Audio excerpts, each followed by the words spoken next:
Ladies and gentlemen, good morning. It's a great pleasure and an honor for me to be here at the ACA in Singapore.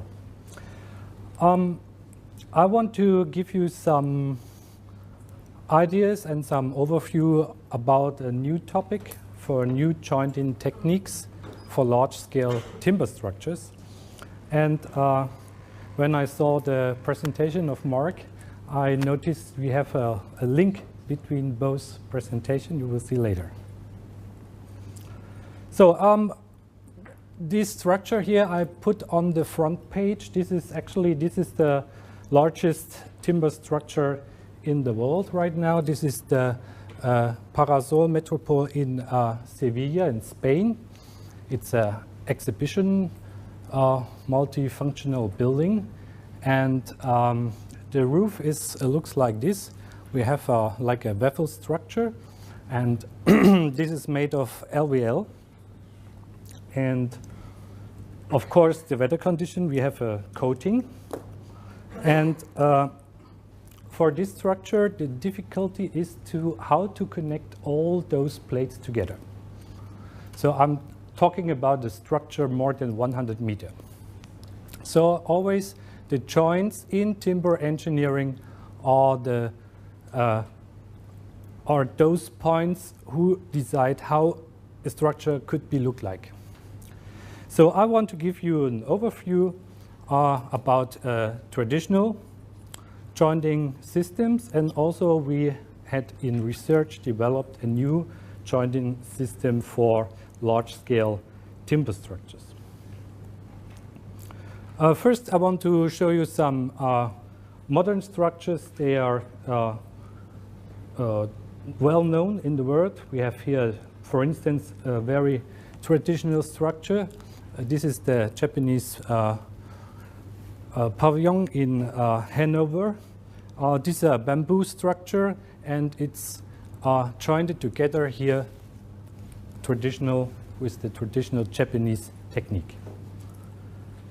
A bit more sophisticated here, truss structure. This is in Wengels College in UK. We have here quite a large truss structure. Or maybe this bars in Bad Dürkheim. This also in Germany. This is a sole bars. And we have here, this structure is made of glulam. So we have a glued structure and also mechanical fasteners. Or for instance, this is a gymnasium. Here we have a grid shell, and this is connected together with mechanical fasteners. And this one is a glued. No, not a glued structure. This is a nailed structure with only single lamellas put together crosswise without any further connecting. Only in some points they put nails inside. So you can see in timber engineering nowadays we have a lot of big, nice structure and some architectural eye-catcher. But the problem is how to connect this. So another part of timber engineering is the construction with solid wood and with hybrid structures. When I'm talking about solid wood, that means we have solid walls and slabs, no single small member.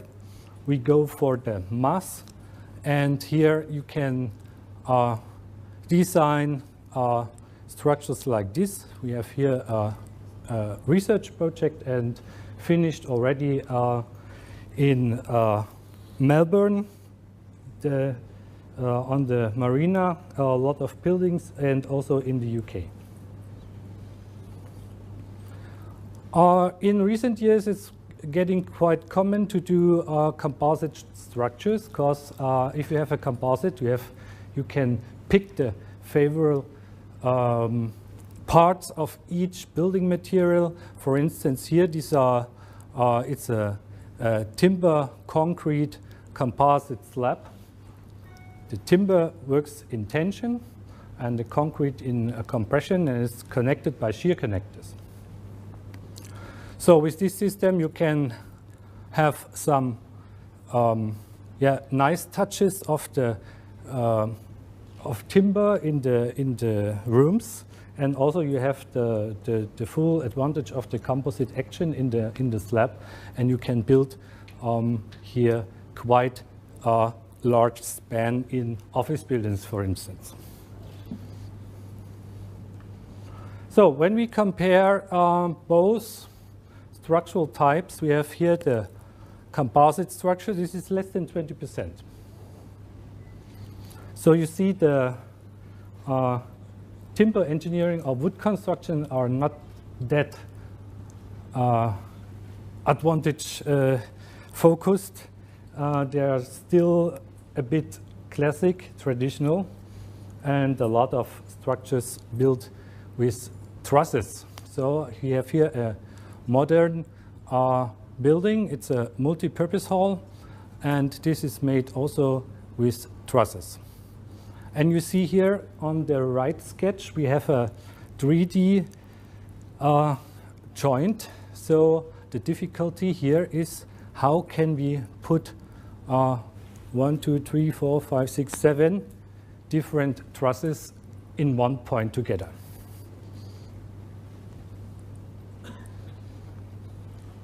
Another example here, this is an exhibition hall in Frankfurt. It's a new built one, and here you can see the scale. This is one construction worker is about 180. So we have here a height of the girder about 4 meters, and the length is about 70 meters.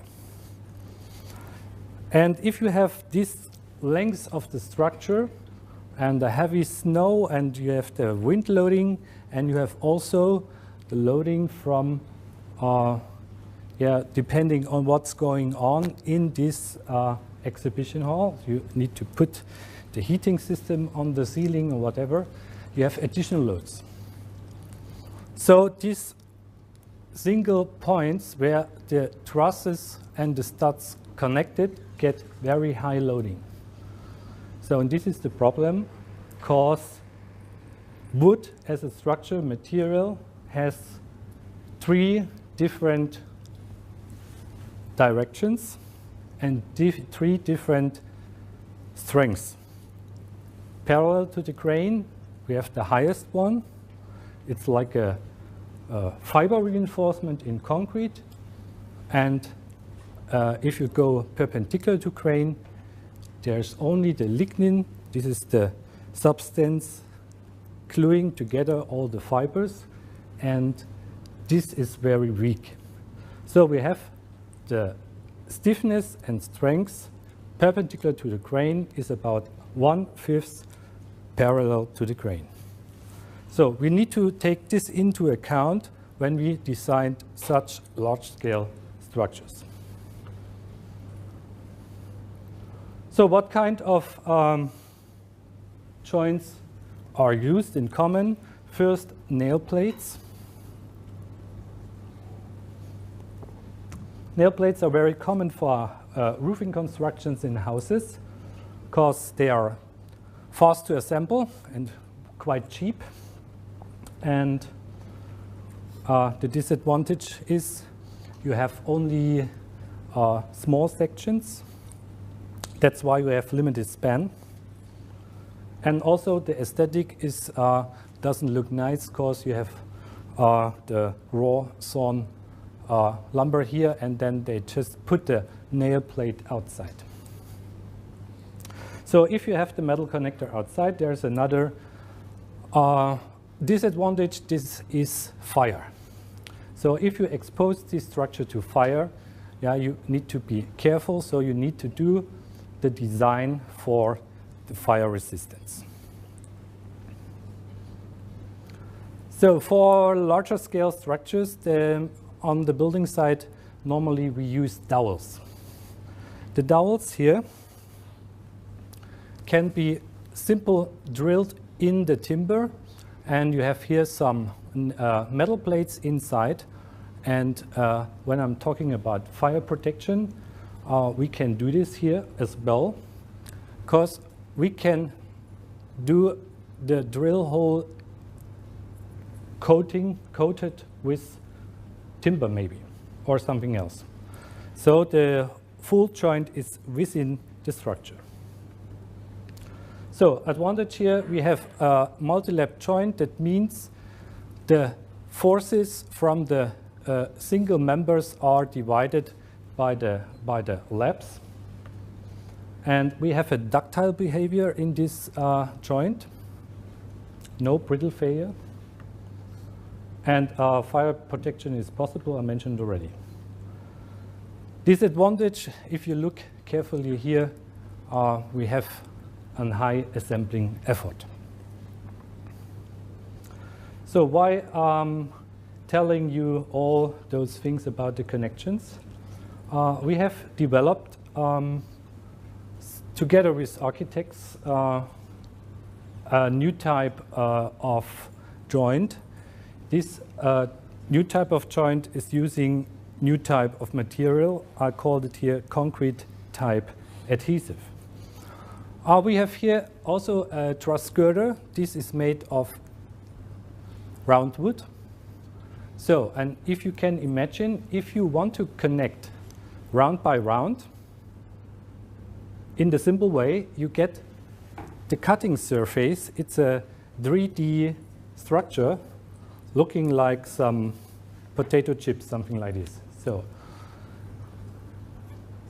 100 years ago, it's quite difficult to make this, but now we have CNC precision, and so we can do this with this complex geometry. But it's quite expensive. So we had a closer look on the problems in this point and try to make it more simple and even give the architects some more ideas. How can they do something with such a complex joint? So this joint is also ductile. We have a fire protection because this is a special material. It's not inflammable. And then we have the connectors here inside the wood. And you can do as you will any geometry. I'll show you later why. And it's fast and easy to assemble. So I'd like to summarize. We have for large-scale trussed timber structures, we have a problem of the efficient load transfer in the joint. The joint is the weakest point in the structure. We have most of the time a lack of fire protection. When using small cross sections, because the fire protection is getting better if you have a bigger section. And we have a problem with fire protection when we use metal connectors. Traditional is a high assembling effort. That means high cost. And the joint behavior determines the overall design. So the solution is another way of design. That means form follows function and not vice versa. And we can do this here with a hybrid jointing technique. Some examples. We have here the traditional way they try to connect round timber 100 years ago.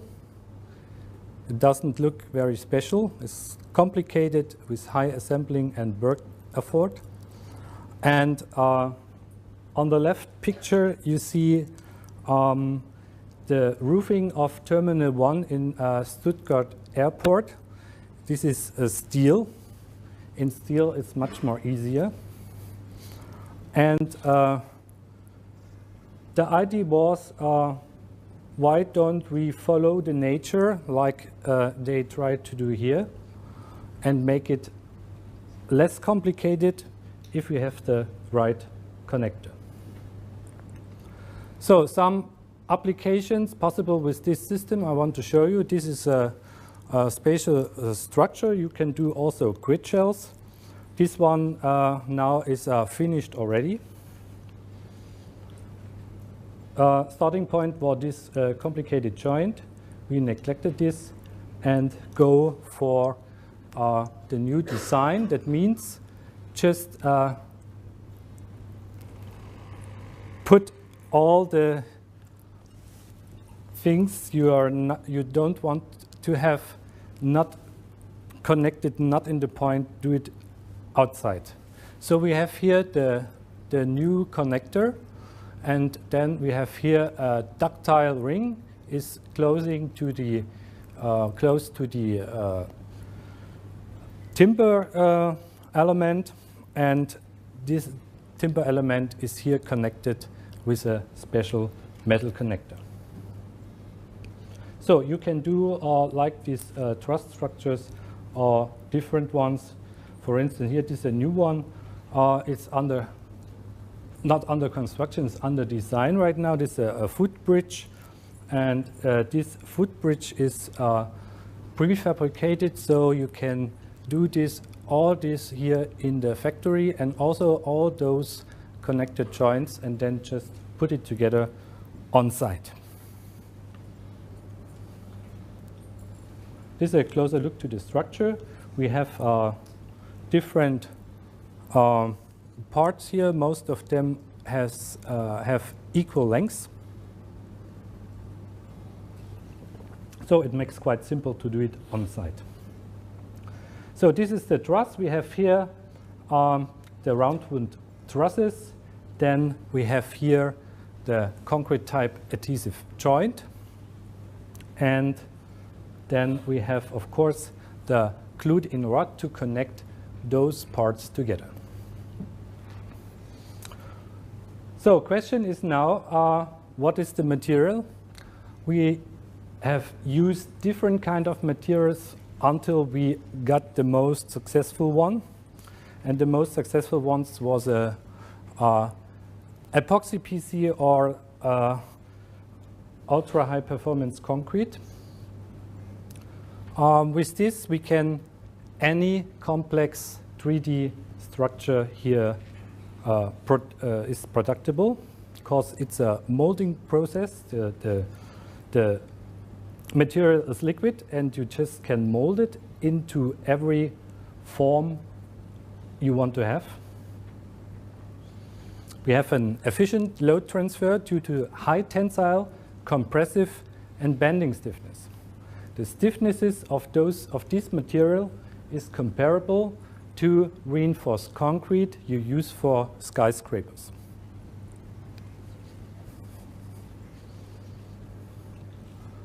We can do an economical jointing technique with crowding. You have free form, and we have also a low carbon emission in production for this system. So this was for the joint itself, and now we need to connect this piece to the timber. So, and this is done conventional with gluten rods. I showed you the front page. There, in this structure, in the Parasol in Sevilla, I don't know how many, I guess 2 million gluten rods used there. And for those who are not familiar with this system, gluten rods means you have a high tensile strength like a screw.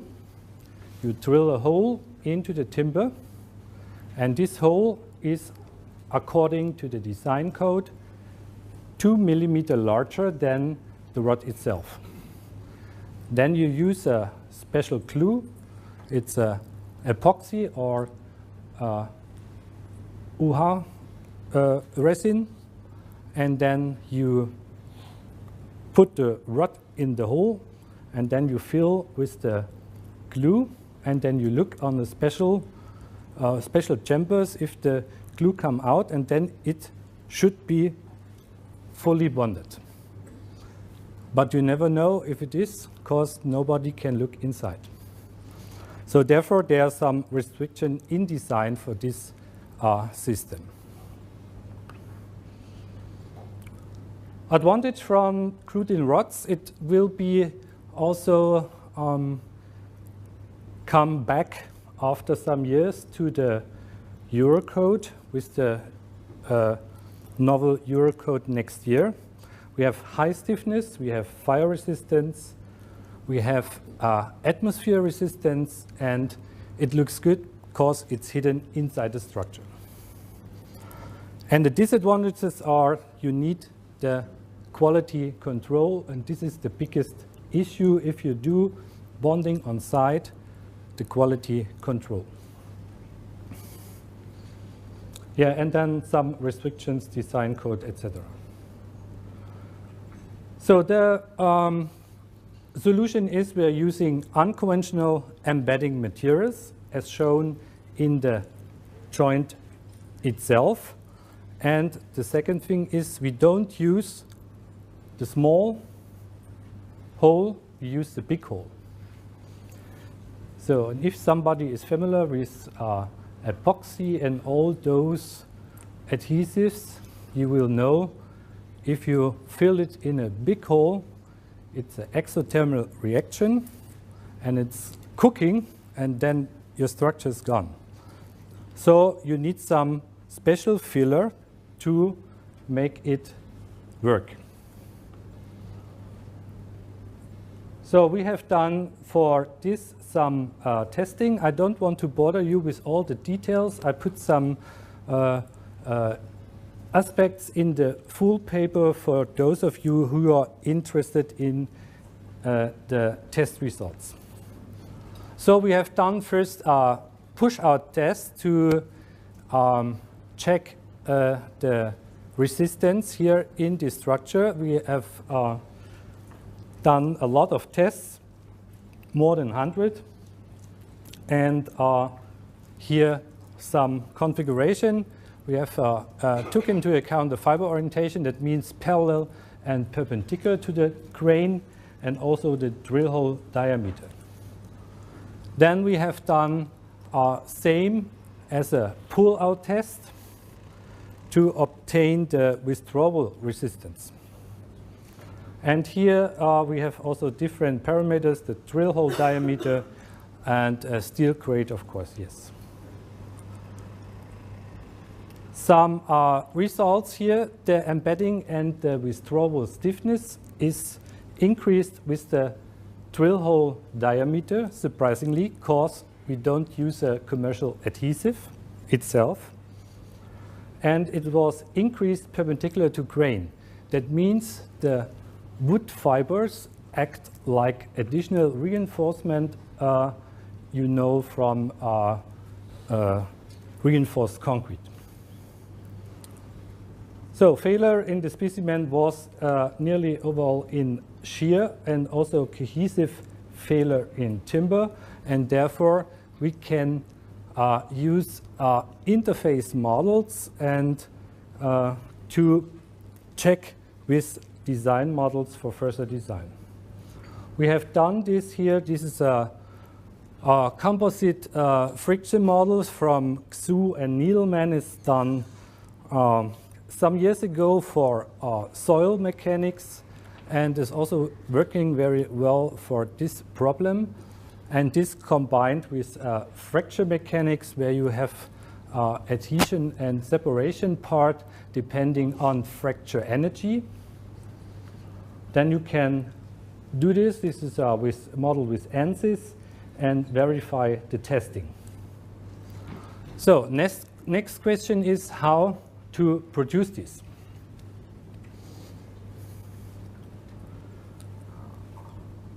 So we have the design idea from the architect, can do this with a computer drawing.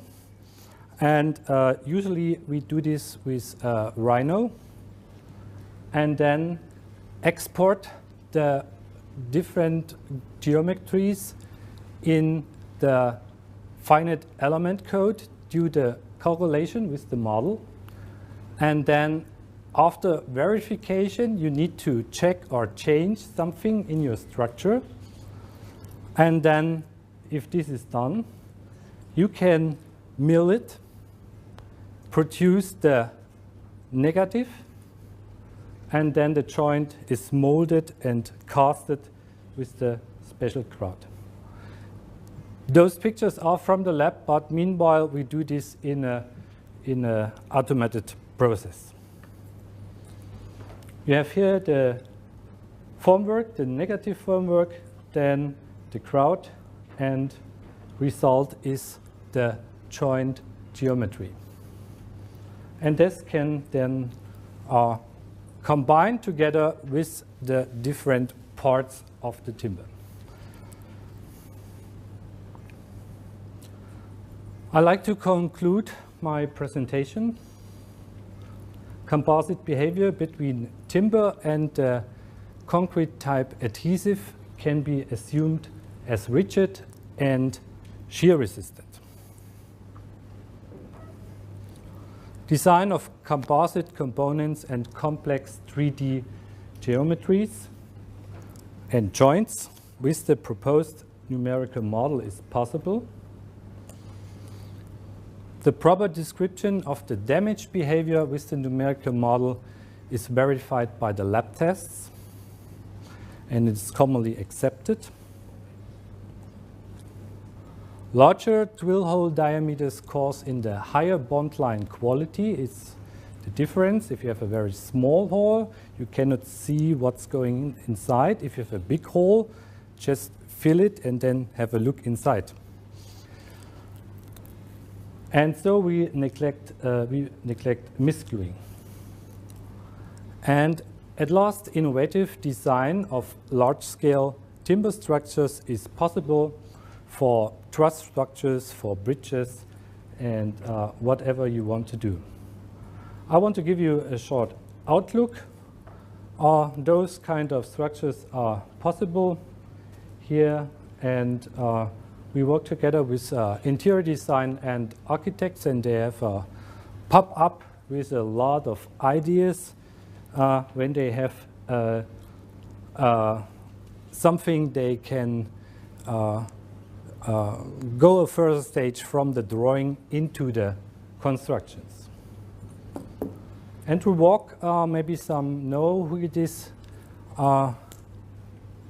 said 2 years ago or last year, the 21st century will be built in wood, and he made a first step to do this in London and in the UK, and I hope he's on the good way, and he's right.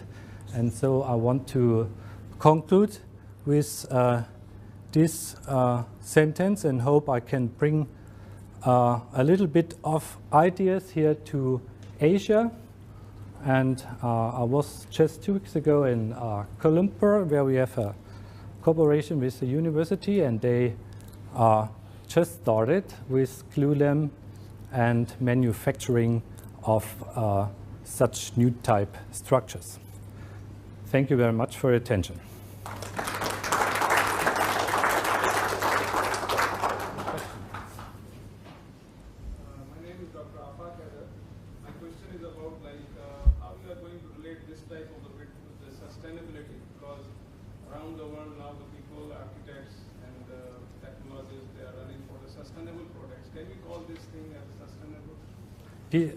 Wood itself is a sustainable material you can imagine, because in the timber is stored more carbon in the material itself than you can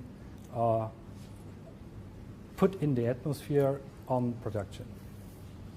So if you go for timber buildings, this is the most sustainable building you can have now in civil engineering and in architecture.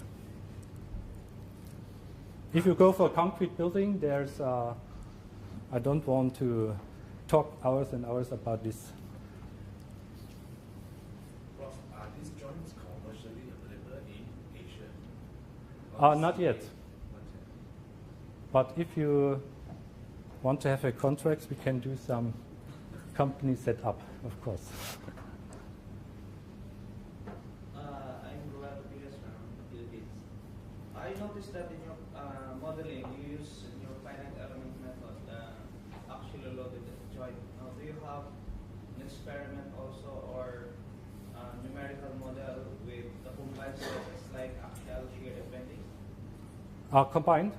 Of course, yes. This is a 3D model. It's a 3D fracture model in ANSYS.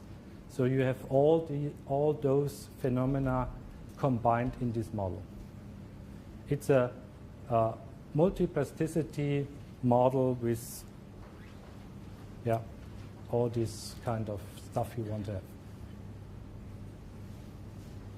It's a commercial product and it's common used in university because it's a very, very complex program. I know my colleague, he's in Berkeley. He moved from Weimar, doing this earthquake design modeling also with this program.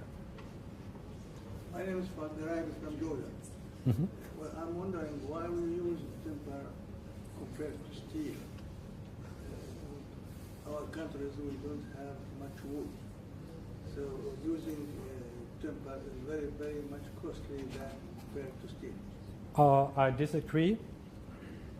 Steel prices are rising up every year because China is buying any single nail they can get. And we have a sustainable forestry in most countries of the world. And we have enough of wood, birch, and others. And so in the past years, the wood prices are falling. Yeah. And you need, depending on what you want to have, what kind of structure, especially for residential buildings, it's quite nice.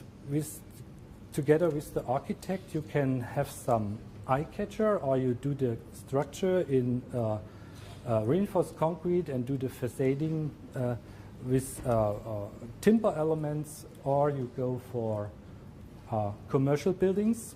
A lot of commercial buildings, they want to have the green dump as a contractor or the owner, and then the architects do most of those buildings with very nice timber structures. Yeah. For multi-story buildings. Can you put some light on the performance of such joint under dynamic loads, like wind load or seismic loads? Seismic loading? Yeah, and wind load. Yeah. Therefore, we have the ductile ring. And if the structure is under vibration, then it's a ductile joint.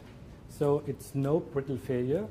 So you can move this a little bit, and so this the dynamics is compensated in the joint.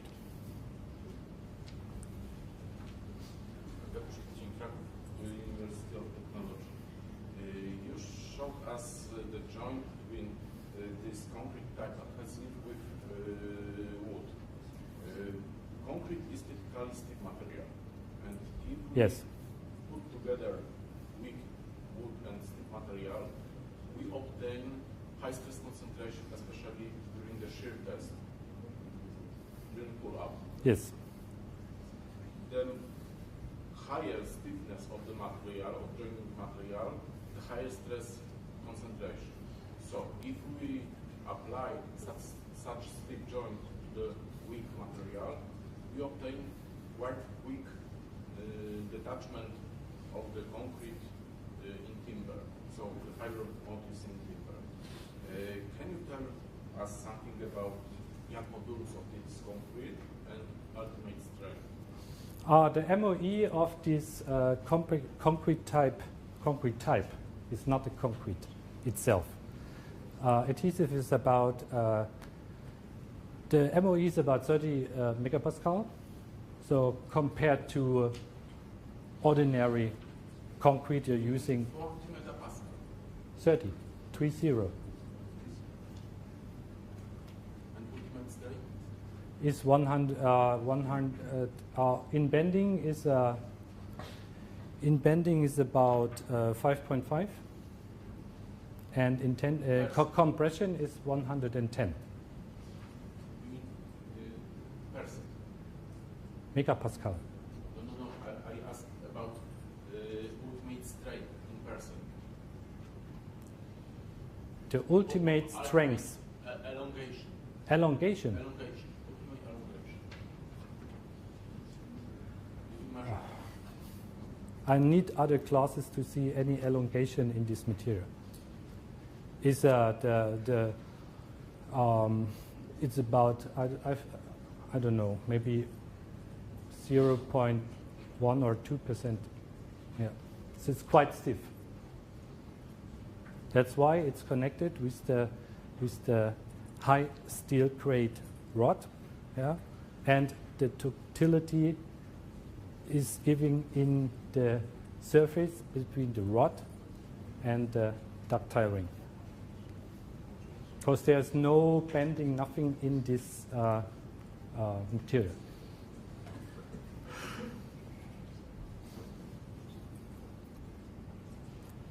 Further questions?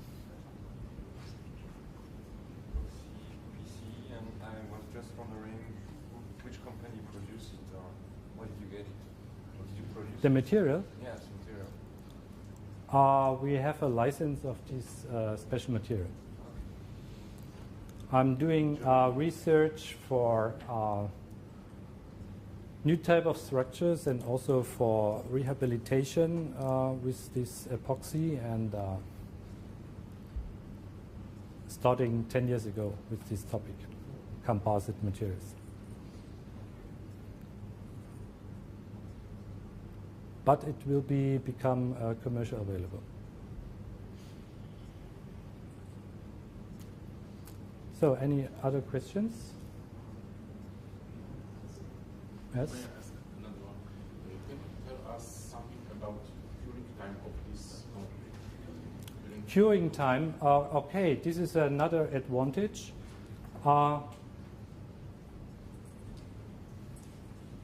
If you have reinforced concrete,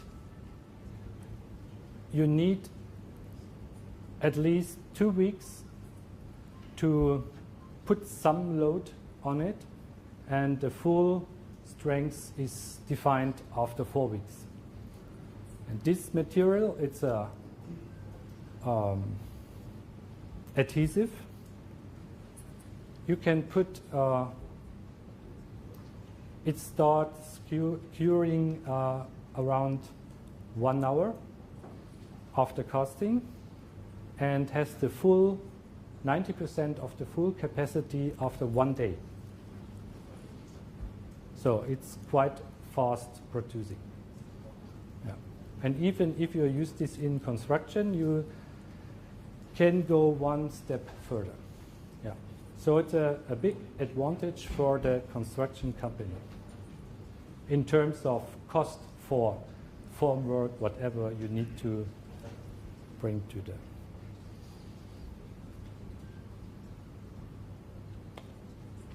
So I cannot see any other questions. I'd like to thank you for attention. Thank you very much.